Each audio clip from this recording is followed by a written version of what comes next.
Some people may have a vague memory of being taken down to their elementary school library and being shown how to use and find things in the library, how the shelves are organized, how the books are alphabetized, but I encounter more and more patrons who were never shown how to use a library at all.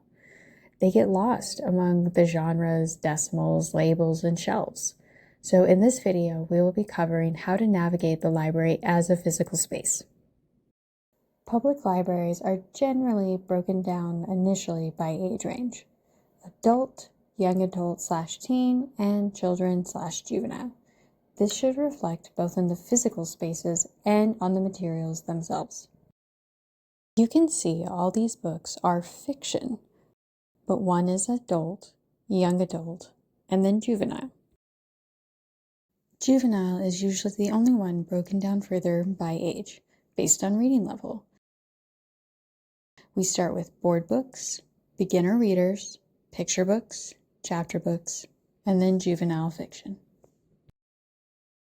After age, library materials are then organized by format: books, CDs, DVDs, and Blu-rays, and any other materials your library may have in its collection.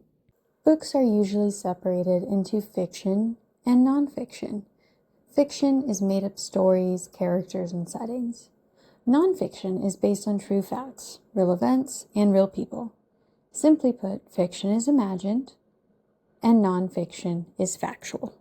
Fiction may be broken further into genres such as mystery, science fiction, etc. These are usually alphabetical by author, reflected on the call number, which is the label on the spine of the book. Think of the call number as the physical address for the material.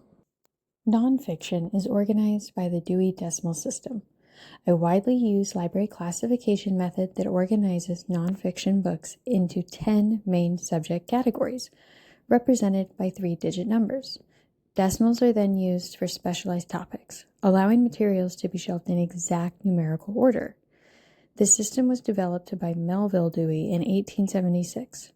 The system remains the standard for most public libraries and K-12 libraries.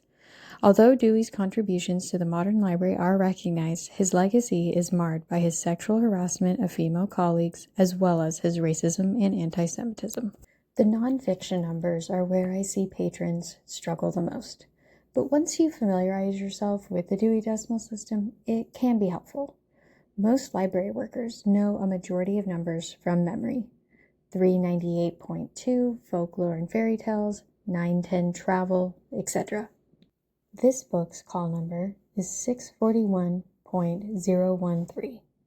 641 I know is food.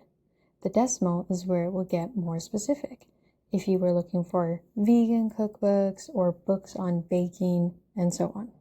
Some materials don't quite fit neatly into the Dewey Decimal System, such as graphic novels or manga. Libraries usually have to make an organizational call as a library system. At my current library, graphic novels are separated by publishers and then alphabetically by author, and manga are shelved alphabetically by title. Libraries use a significant amount of signage to try to help patrons find things in the library. But if you happen to find yourself lost, I recommend asking staff for a quick rundown or a tour of how your local library is organized.